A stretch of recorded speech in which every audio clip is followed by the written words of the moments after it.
Movie के start में हम एक आदमी को देखते हैं जिसका नाम गुलिवर होता है। गुलिवर का इस दुनिया में कोई नहीं है और वो पूरी तरीके से अकेला होता है। हम देखते हैं कि गुलिवर को खिलौनों का शौक है और वो उनसे बातें भी करता है। इसके साथ साथ उसके पास एक बुक है जिसमें रोबोट बनाने की विधि लिखी होती है। गुलिवर नहा धो करके अपने ऑफिस में पहुंचता है जो कि एक न्यूज़पेपर कंपनी होती है। यहाँ पे गुलिवर पिछले 10 सालों से काम कर रहा होता है लेकिन अभी तक उसे प्रमोशन नहीं मिली होती है। अब यहाँ पे हम देखते हैं गुलिवर के कुलीग डेन को। डेन गुलिवर से काफ़ी जूनियर होता है और वहाँ पे काम कर रहा होता है, लेकिन गुलिवर उसे जूनियर की तरीके ट्रीट नहीं करता है और एज अ फ्रेंड उसके साथ रहता है। अब यहाँ पे हम डार्सी को देखते हैं जो कि एक जर्नलिस्ट होती है और गुलिवर की क्रश भी होती है, लेकिन गुलिवर आज तक डार्सी से अपने दिल की बात कहने में हिचकिचा रहा होता है।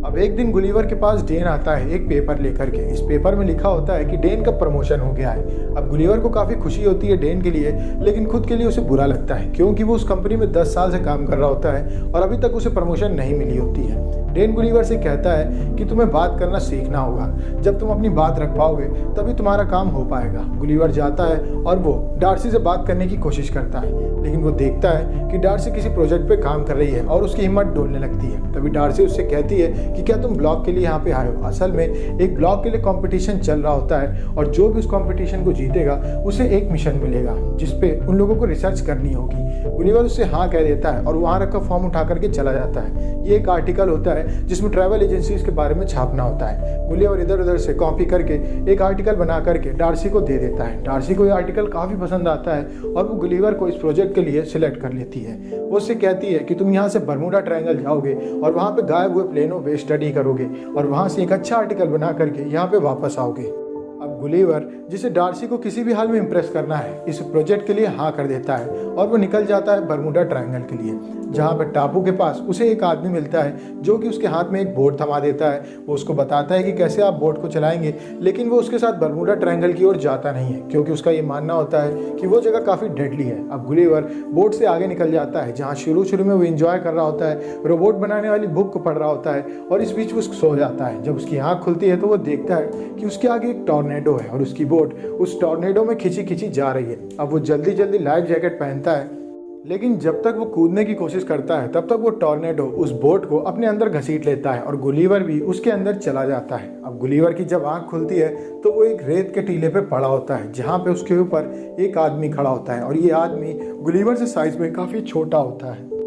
वो आदमी अपना नाम एडवर्ड बताता है। वो कहता है कि वो लिलीपुट राज्य का सेनापति है और गुलिवर वहाँ पे घुसपैठ करने के लिए आया था, इस वजह से उन लोगों ने उसे बंदी बना करके रखा है। अब गुलिवर जब ध्यान से देखता है तो उसके अगल बगल काफ़ी सारे छोटे लोग खड़े रहते हैं। इन सबको देख करके गुलिवर घबरा जाता है और वो खड़े होने की कोशिश करता है, जहाँ पे उन सभी रस्सियों को वो बड़े आराम से तोड़ देता है। अब वो अपनी एक पिंच लेता है क्योंकि उसे ऐसा लग रहा होता है कि वो एक सपना देख रहा है, लेकिन ये एक सपना नहीं होता है। ऐसे में एडवर्ड गुलिवर को रस्सी से घसीट के गिराने की बात करता है, जिसके बाद गुलिवर नीचे गिर जाता है और वो बेहोश हो जाता है। अब हम देखते हैं एडवर्ड को जो अपनी सेना के साथ गुलिवर को लिलीपुट के राज्य के अंदर ले जा रहा होता है। सारे राज्य वाले इतने बड़े इंसान को देख करके वहाँ पे इकट्ठा हो जाते हैं और अपने बच्चों को लेकर के आते हैं। अब हम देखते हैं राज्य के राजा को जो गुलिवर से पूछते हैं कि तुम यहाँ पे क्या करने आए हो। इस बीच राजा की बेटी मैरी हमें दिखाई जाती है जो गुलिवर को देख करके काफ़ी दुख जताती है। वो एडवर्ड से पूछती है कि हम लोग यहाँ पे इसे क्यों लेकर आए हैं। एडवर्ड उससे कहता है कि ये दुश्मन राज्य का जासूस है जो कि यहाँ पे जासूसी करने के लिए आया था।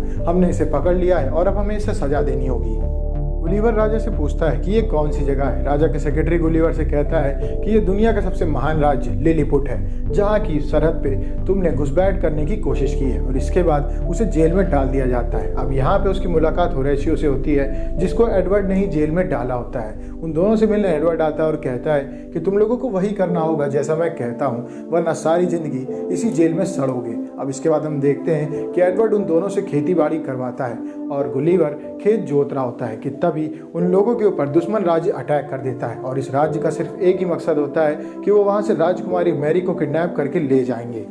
राजकुमारी की तरफ लोगों को बढ़ता देख करके एडवर्ड इसको एज अ अपॉर्चुनिटी देखता है और वो अपनी सेना से कहता है कि तुम लोग सैनिकों से लड़ोगे, लेकिन राजकुमारी के पास मैं अकेला जाऊंगा, और वो भागने लगता है राजकुमारी को बचाने के लिए। हम देखते हैं कि काफ़ी सारे सोल्जर्स राजकुमारी के पास चले जाते हैं और उसको किडनैप करने की कोशिश करने लगते हैं। होरेशियो गुलिवर से कहता है कि तुम्हें राजकुमारी को बचाना होगा क्योंकि एडवर्ड समय पर नहीं पहुंच पाएगा। ऐसे में गुलिवर वहां पे जाता है और वो एक एक करके सभी सोल्जर्स को वहां से हटाने लगता है और राजकुमारी मैरी को बचा लेता है। इस बीच उस महल में आग लग जाती है और राजा और उसका सेक्रेटरी वहाँ पे फंस गए होते हैं। अब गुलिवर ऐसे में बिना किसी की चिंता किए उस महल के ऊपर टॉयलेट कर देता है, जिससे कि आग बुझ जाती है और राजा बच जाता है। अब राजा गुलिवर और हुरैशियों की बहादुरी को देख करके हुरैशियों को आज़ाद कर देता है और गुलिवर को रात पे डिनर पे बुलाता है, जहाँ पे वो गुलिवर से कहता है कि आप हमें अपने बारे में बताइए। गुलिवर उन लोगों को अपने बारे में बताता है कि वो कहाँ से आया है और कैसे वो इस टापू में आकर के फंस गया।